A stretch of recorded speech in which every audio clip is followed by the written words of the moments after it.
Muito boa noite, meus irmãos.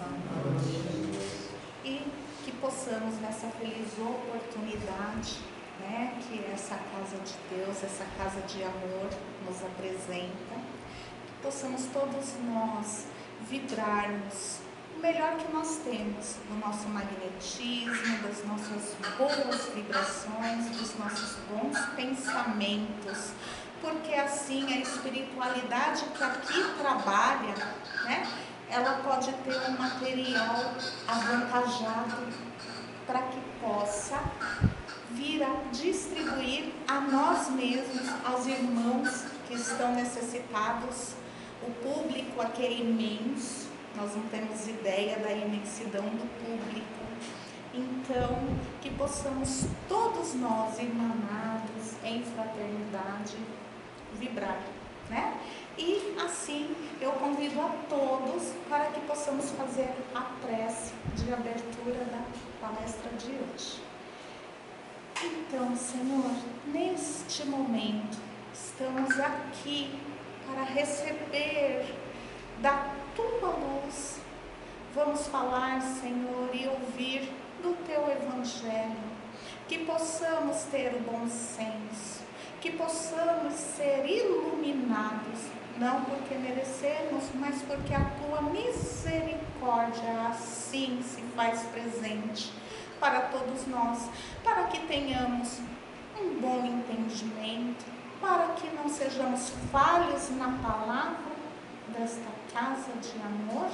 E assim é que pedimos a Ti, Pai, em nome do nosso Mestre amado Jesus, a permissão para esta palestra de hoje, dizendo: Pai nosso que estais nos céus, santificado seja o vosso nome. Venha a nós o vosso reino e seja feito a vossa vontade, assim na terra como nos céus. O pão nosso de cada dia nos dai hoje e sempre. Perdoa as nossas ofensas, assim como nós perdoamos a quem nos tem ofendido. Não nos deixeis cair em tentações e livra-nos de todo mal. Que assim seja, graças a Deus. Então, meus amigos, o tema da palestra de hoje, né, é um tema muito extenso, assim, é um tema que daria para a gente falar o mês inteiro e não se esgotaria, que é o mês internacional da mulher, né? Não é o Dia Internacional da Mulher, é o mês, né? E esse tema, ele é extenso, ele é grandioso e ele traz muitas mulheres para representá-lo. Então, não tem como falar de todo o contexto gigantesco, né? Então, eu fiz um resumo bem grande aqui, mas eu já vou começar com uma frase que eu li, eu achei maravilhosa, que diz que metade do mundo são mulheres e a outra metade são seus filhos. Então, é realmente um tema grandioso. Mas vamos lá. Eu vou começar lá na pré-história, né? No começo, no período paleolítico, no período pré-histórico mesmo. Então, diz os grandes historiadores, né, os cientistas das mais renomadas braços desse estudo, né, historiadores, paleontólogos, antropólogos, eles falam, retratam que nunca conseguiram achar nada que desabonasse a mulher na pré-história. Nunca. Não existia homem, mulher e o homem tem a supremacia, não. Eles, nos achados arqueológicos, nos estudos, fica muito claro que o que existia eram seres que estavam ali lutando para a sobrevivência. começo eram nômades, então eles andavam, não paravam, porque estavam sempre em busca do alimento, da sobrevivência. E com a progressão, né, o progresso veio vindo. A mulher, diz os achados, que a mulher, na observação da natureza, porque ela tinha um período maior de observação, dado que ela gerava os filhos, então é natural que ela tinha um período que ela ficava mais paradinha. Então essa observação, ela percebeu que das plantas nasciam outras plantas. E aí, o que ela pensou? Agricultura. Então, dizem, né, que a agricultura começou com esse simbolismo feminino. E aí começou-se a acontecer o quê? O sedentarismo, porque a fixação naquelas terras. Eles iam, escolhiam a melhor localização e ali eles montavam o seu acampamento e ali ficavam. E aí foi construindo o quê? Tribos e mais tribos, né? Então, até esse momento, a gente não vê nada que desabone a mulher, que a mulher não tenha seus direitos.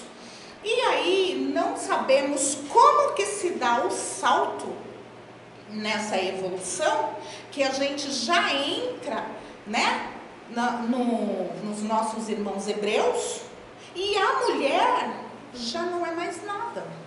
A mulher já é mandada, a mulher não tem direito à escolha, a mulher não pode nada, sempre culpada de tudo. Se o filho deu certo, ótimo, foi o pai. Se o filho não deu certo, a culpa era da mulher. E isso foi crescendo de uma tal maneira que as mulheres ficaram totalmente sem voz, totalmente.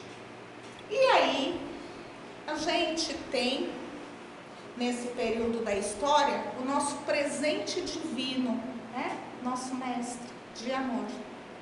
E o mestre, ele deixou muito claro, em todo o momento que ele passou aqui pela terra, desde a sua infância, ele deixou muito claro que não tinha diferença. Ele tratou-as com igualdade, com respeito, com amor. E a gente não percebe porque o evangelho, ele foi escrito por homens, porque mulheres não podiam nem ler nem escrever, mulheres não podiam nada, não podiam se dar ao luxo de aprender a ler e escrever. Então só foi escrito pelos homens. E quando a gente está aqui numa casa espírita e a gente começa a ter acessos a livros, né, que estão fora do evangelho, né, não que o evangelho esteja errado, é que algumas nuances são muito melhores explicadas fora, né? E quando a gente pega um nome sério, como o irmão X, Humberto de Campos, a gente sabe que há seriedade ali, a gente sabe que há veracidade ali.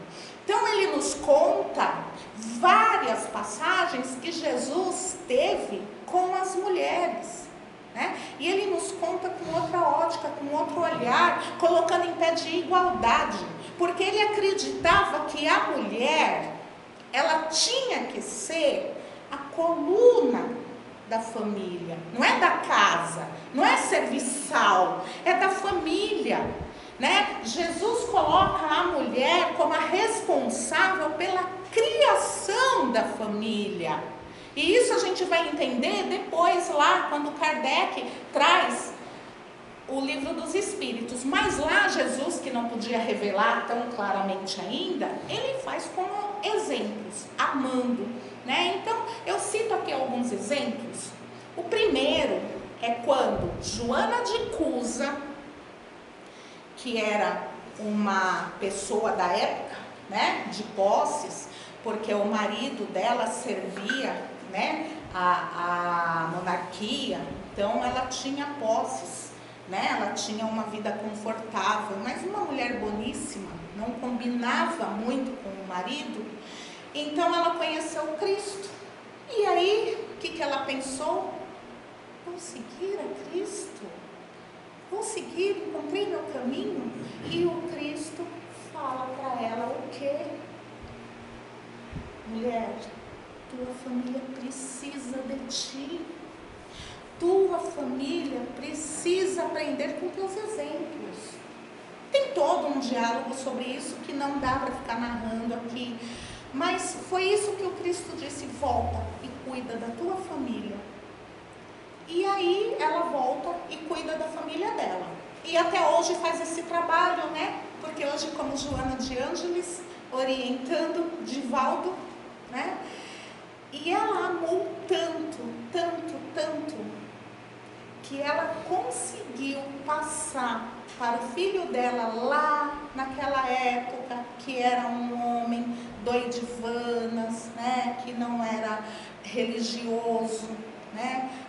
Ela foi presa, foi levada para ser queimada viva. E aí o filho dela fala: mãe, abjura esse Cristo, eu odeio esse Cristo, por ele que nós estamos aqui, abjura. Porque o soldado falou para abjurar que libertava o filho dela. E ela: cala-te, não sabes o que diz. E eu falo, o que uma mãe como ela, bondosa, amorosa, de onde ela tirou essa força para ver o filho dela morrer na frente dela, sabendo que ele estava morrendo para viver e não para se perder. Então, era isso que Jesus enxergava, nessa força do discernimento, da gente saber que mesmo sendo errado, a gente corrige o filho. E aí Jesus deixa claro a questão da família quando na cruz ele olha para baixo e ele vê Maria, sua mãe, e vê João, aquela criança ainda, João Evangelista, ainda novinho, e olha e fala: mulher, eis teu filho, filho, eis tua mãe. Porque ela sabia que aquele menino precisava de um consolo, era muito novo ainda, e sabia que a mãe precisava de um consolo, de um abraço de um filho. Então ele cria na força dessa mulher. E isso aconteceu porque eles foram para Efésios, né? Mãe e filho do coração, e lá ela viveu até partir da pátria celeste, né? E outra mulher magnífica que Jesus também cria na força dessa mulher, quando ele olha para Madalena com uma vida de meretriz, com uma vida que ela não se orgulhava. Quando ela conheceu a Cristo, ela largou toda a riqueza que ela tinha, porque ela tinha muito. Ela se despojou de tudo e foi seguir o Cristo. Mas o machismo da época, dos próprios apóstolos, a deixaram de lado. Jesus, sabendo que isso aconteceria, em um diálogo narrado por Humberto de Campos, Jesus fala a Madalena, ele diz que ela poderia amar os filhos. A mãe que não ama seu filho. E ela fala: mas Senhor, desgraçada de mim, que não posso mais ter filhos, porque ela tinha feito muitos abortos. E Jesus falou: mas e os filhos do coração, os órfãos de mães? E ela entendeu a mensagem, tanto entendeu que ela, não se sentindo uma pessoa grata ali, aconchegada, acolhida na mansão do caminho, ela segue para o Vale dos Leprosos. E ali por anos e anos ela trabalhou por todos aqueles doentes, novos, velhos, crianças, idosos, por tantos passaram pela mão dela, e ela realmente foi uma mãe. E a mulher hemorrágica, eu acho que é a primeira feminista da história. Por quê? Porque existe muito simbolismo na lei judaica, os fariseus, saduceus, hebreus, muito simbolismo. E uma pessoa que tivesse contato com sangue era uma pessoa impura e tinha que passar por um processo de limpeza, um processo onde envolvia sacrifício de pomba ou sacrifício de um animal maior, depende do quanto você podia pagar, do sacerdote que poderia te servir, e você tinha que passar por todo um processo quando você tivesse contato com sangue. E a mulher hemorrágica, quantos anos sangrando? Ela era impura, ninguém chegava perto dela, ninguém. E ela sabia que pela lei mosaica ela não poderia tocar ninguém. Mas a fé dela foi tão grande que ela se arriscou. Ela arriscou a um castigo. Eu acho que ela pensou, né? Eu me coloco no lugar dela assim, mas eu já estou sofrendo há tantos anos, né? Se vir um castigo e eu perco a vida, tudo bem, né? Mas pelo menos eu tentei. E foi um grito de socorro quando ela toca, sem gritar, óbvio, mas quando ela toca na túnica do Mestre Jesus. A túnica também tem um simbolismo muito grande, né? A túnica, ela leva no barrado dela um bordado chamado orla, e essa orla são franjadas, e existe uma franja azul que simboliza os antepassados, simboliza todo o trajeto que eles chegaram até ali. Então é sacrossanto para eles. Então imagina, uma mulher impura tocando na túnica do mestre. E mais ainda, o mestre não fez nada, mas saiu virtude dele. E quando ele quer saber quem o tocou, e ele procura e ele pergunta, e Pedro ainda se irrita, né? Mas mestre, há essa multidão, como sei eu quem lhe tocou? E ela, cônscia do que ela fez, ela abaixa a cabeça e fala: perdão, mas fui eu, Senhor. E aí Jesus vai ter com ela e fala: a tua fé te salvou. E ele viu ali a primeira feminista. Porque olha, para ter coragem de fazer o que ela fez, e continuaríamos aqui falando do evangelho de tantas e tantas mulheres que injustamente não são lembradas. Não existe nenhuma chamada apóstola, não existe. Poxa vida, mas quando o mestre falava, ele falava só para homem? Não. A gente via mulheres, crianças, quer dizer, a gente via, a gente lembra. Mas em toda obra, em toda literatura, quantas vezes se fala mulher, quantas vezes se fala crianças? Então ele não falava só para homens, ele não falava só para um público, ele falava no geral. Por que não existe apóstola? Porque o machismo dominava. Mas Cristo, ele fez o que ele podia fazer para aquela época. Porém, ele envia o Consolador prometido. E o Consolador prometido, ele vem trazer um alento. Porque a mulher, de quando sai do período crístico e entra na era da Igreja Católica, aí realmente foi o inferno das mulheres.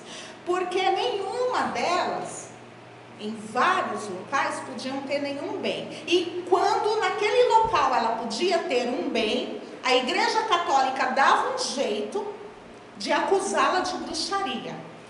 Ela era morta e os bens vinham para a igreja. E isso aconteceu.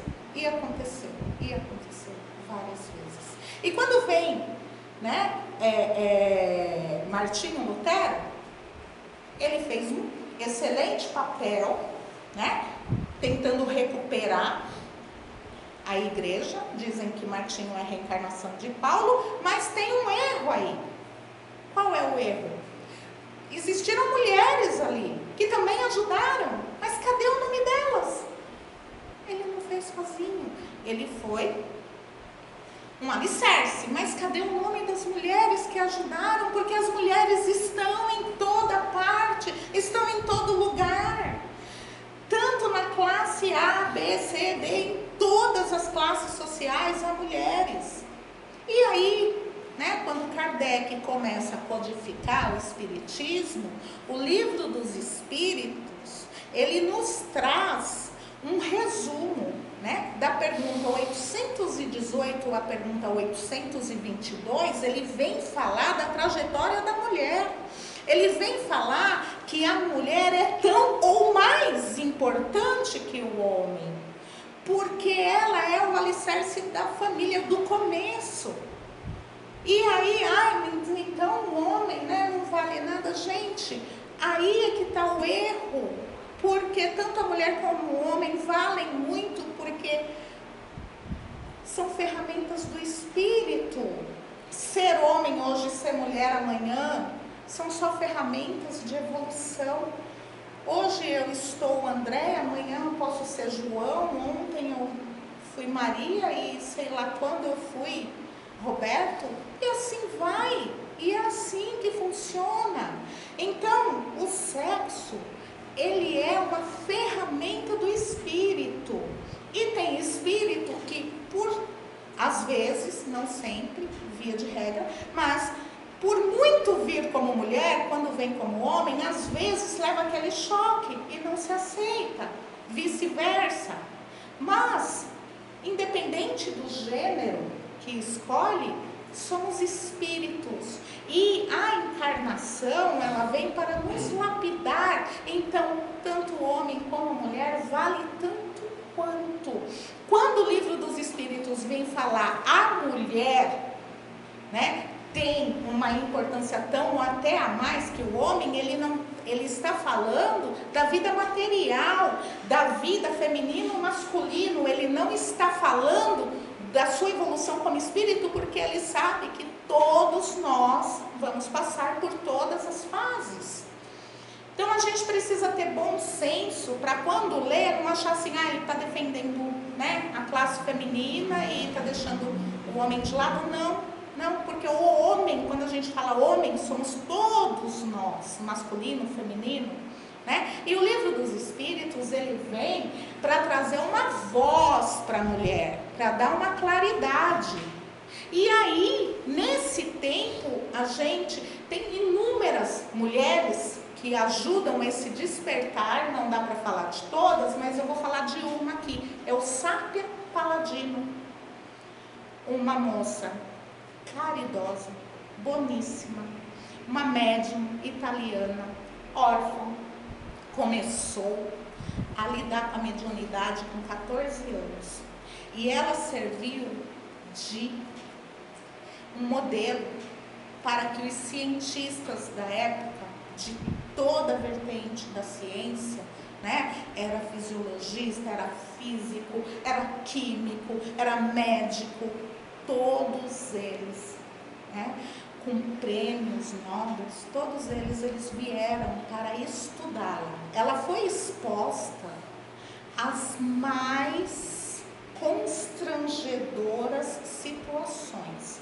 para provar que não era charlatanismo, que não era truque, que não era mágica. E ela dedicou a vida dela. Nasceu pobre, viveu pobre, morreu pobre, porque tudo o que ela conseguia juntar, ela redistribuía. Então, ela é uma irmã que nós temos que ter uma gratidão, um carinho, nós temos que saber da história dela, e nós temos que orar para essa irmã em agradecimento, porque ela entregou a vida dela, morreu com 64 anos. Desses 64 anos, começou com 14, 50 anos, dedicado à causa espírita, passando pelas mais absurdas provações, sendo chamada de louca, sendo chamada de mentirosa, e assim vai. E aí, ela também abre caminho para o que começa lá atrás, né, a revolução das mulheres, que é onde as mulheres começam a ter voz. E aí elas começam, foi em março, não necessariamente no dia 8, né, que elas fizeram uma revolução na Rússia.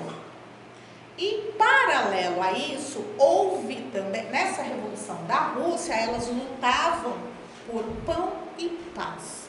Elas queriam ter o que comer, estava na Primeira Guerra Mundial, então a mão de obra masculina era escassa, elas que faziam tudo, ganhavam muito pouco, então elas foram lá lutar pelo reconhecimento dos seus direitos, por ter direito a comer, a levar o pão para a família, porque seus maridos estavam na guerra. E começava também o czarismo, e elas também foram lutar contra isso, né? Então foi uma revolução na Rússia.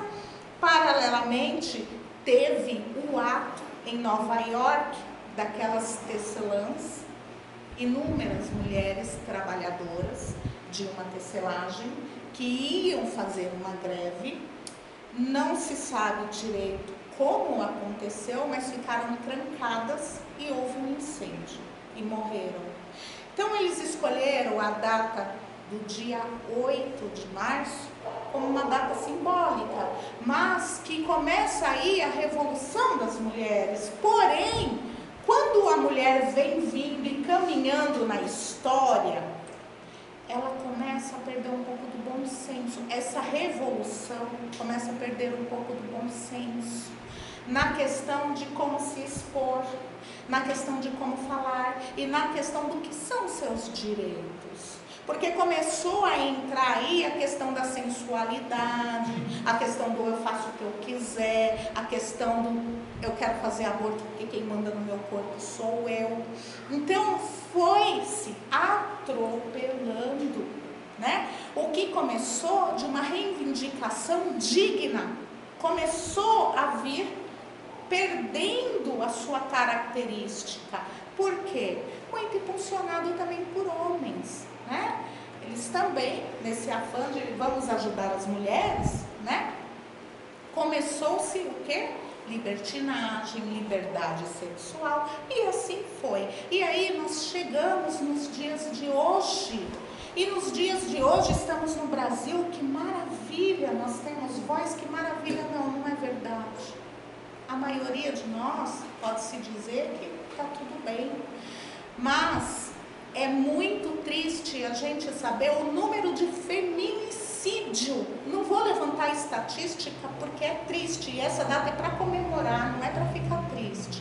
Mas o feminicídio, né, que ocorre não só no Brasil, no mundo, mas no Brasil, por se dizer que a mulher está em igualdade, não está.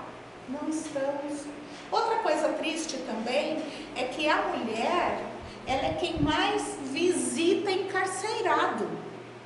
Qualquer dia de visita de preso, está lá aquela multidão de mulher. Mas a mulher encarcerada é quem menos recebe visita. Então, é a mulher sempre se doando, é a mulher sempre se dando, é a mulher que acaba de dar à luz a uma criança, e dizem que a unidade de dor é de 57. Um ser humano consegue aguentar unidade de dor em 40, no parto 57, como se tivessem vários e vários ossos quebrando ao mesmo tempo. E aí ela termina de dar à luz e ela já vai cuidar do seu filho, né? Não estou falando da mulher urbana, que tem um pouquinho mais, né, de trato, mas eu estou falando dessas mulheres que estão aí pelos nordestes, pelos interiores, não só daqui do Brasil, mas do mundo, né, que acabam de dar luz e já vão correndo cuidar da família. Ah, mas tem a cesariana hoje.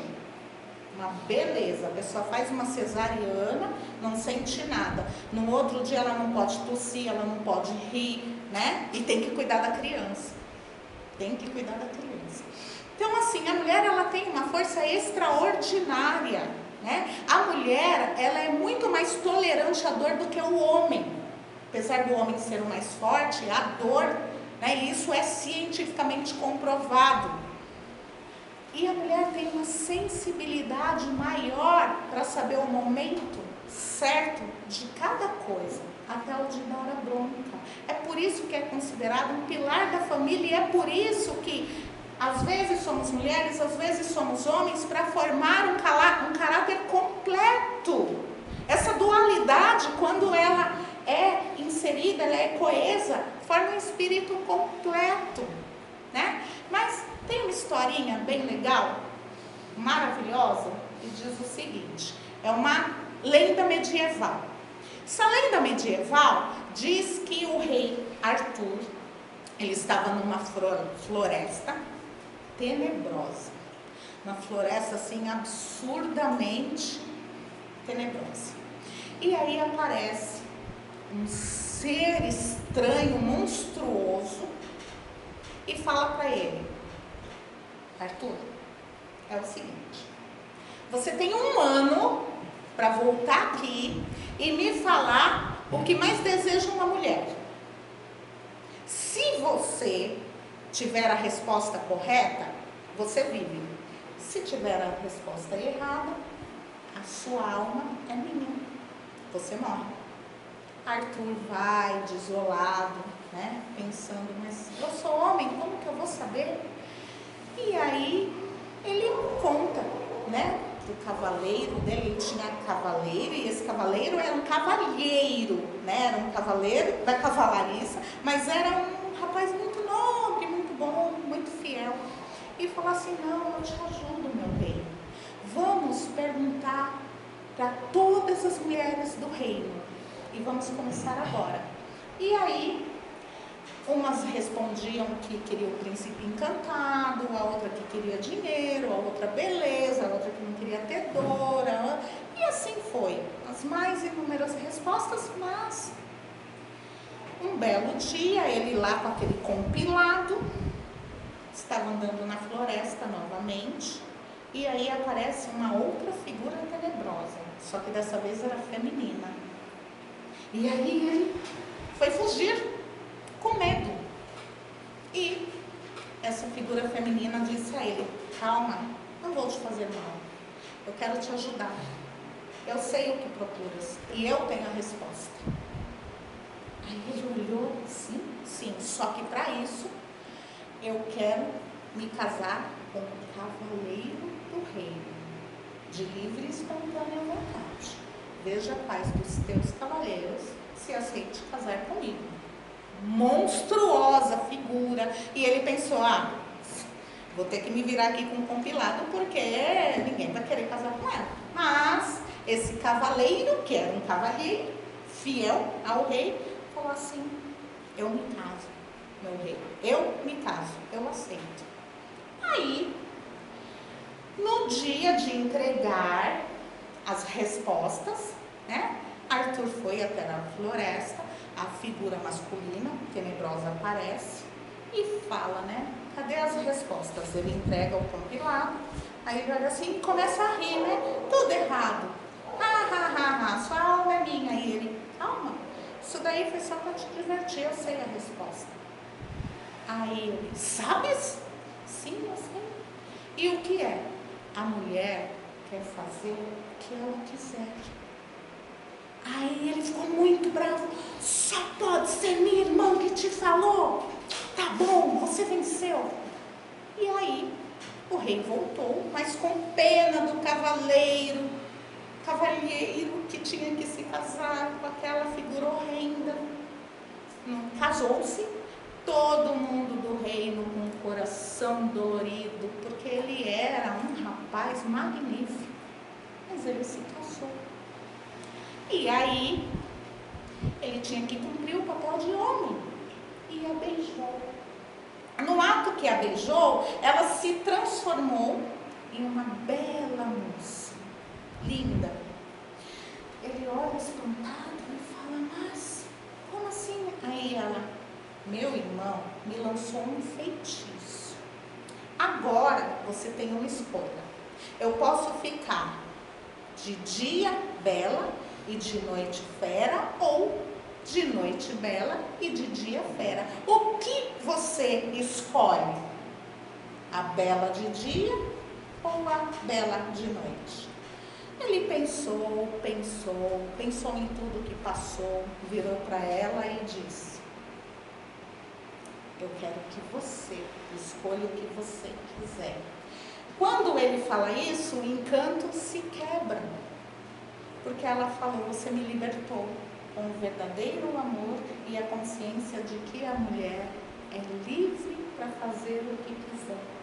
É uma bela história, é uma lenda belíssima. Porém, a mulher é livre para fazer o que quiser, desde que ela tenha dentro do coração dela o Evangelho, as palavras de Jesus, Deus, nosso Pai. E aí sim, ela vai conseguir fazer o que ela quiser. E ela vai ter uma vida tão magnânima que quando ela, numa outra encarnação, ela for homem, ela vai ter uma sensibilidade exacerbada. Porque quando a gente vê um Chico Xavier e aquela delicadeza, quantas vezes ele deve ter sido feminino? E um Divaldo Franco? Quantas vezes não deve ter sido feminino? E a força da mulher? Quantas vezes não foi homem? E é isso o que constrói. Então ninguém é melhor e ninguém é pior. E para finalizar, é só mais uma coisinha. A mulher, ela tem um poder tão grande, principalmente quando ela é mãe, que eu uma vez, eu devia ter uns 14, 15 anos, eu estava com uma dor tão absurda de dente, mas tão absurda, que eu queria pegar todos os remédios da minha avó, que ela tinha para pressão, e tomar. Nós éramos muito pobres, não tinha dentista a cada esquina, não tinha essa facilidade. E aí, a única coisa que tinha para tomar na minha casa era o Tetrex, que era um antibiótico que a gente comprava de 2, de 3 na farmácia, antigamente não era proibido. Só que ele levava muito tempo para desinfeccionar, eu estava com pus no dente. Levava pelo menos uns 2 dias para desinfeccionar e eu estava ficando maluca. E aí, a minha avó, que eu fui criada com a minha avó, eu estava na cama, olhando, e eu acho que ela entendeu, né, que eu estava olhando para a gaveta de remédio. Ela sentou na cama, colocou minha cabeça no colo dela e ela fez um cafuné. E eu dormi. Então, eu agradeço essa dor de dente, porque eu estou com 53 anos, isso eu tinha 14, 15 anos, e eu não lembro da dor, mas o gesto desse amor está aqui até hoje, está aqui, que me fortalece, que quando eu lembro eu falo: meu Deus, é isso que um pai e uma mãe pode dar. Eu não tive o pai e a mãe para dar, mas eu tive a avó, e é isso que ela me deu, amor. Ela não me deu dinheiro, ela não me deu nada, me deu amor. E isso ninguém tira, e é isso que eu levo. E se hoje eu batalho para ser uma pessoa um pouco melhor, é porque foi um trabalho dela. Então eu queria dividir isso com vocês. Muito obrigada por terem me ouvido. E eu peço agora que todos nós possamos fazer a prece de encerramento, dizendo: Deus, Pai Todo-Poderoso, agradecemos, Senhor, a companhia, agradecemos esses eflúvios, agradecemos essas benesses que são espargidas em todos nós, encarnados e desencarnados. E agora, Senhor, nós pedimos que esta luz magnífica invada a todos os seres da criação, em qualquer tempo de evolução, em qualquer estágio que estejam, que sejam todos acolhidos, aconchegados nesse amor, nesse hálito divino que nos irmana, que nos leva a seguir com Deus, com nosso Pai. E assim, Senhor, completos, cheios das Tuas bênçãos, é que pedimos a permissão para findar a palestra de hoje. Que assim seja. Graças a Deus. Muito obrigada, meus irmãos. E até a próxima, em nome de Jesus.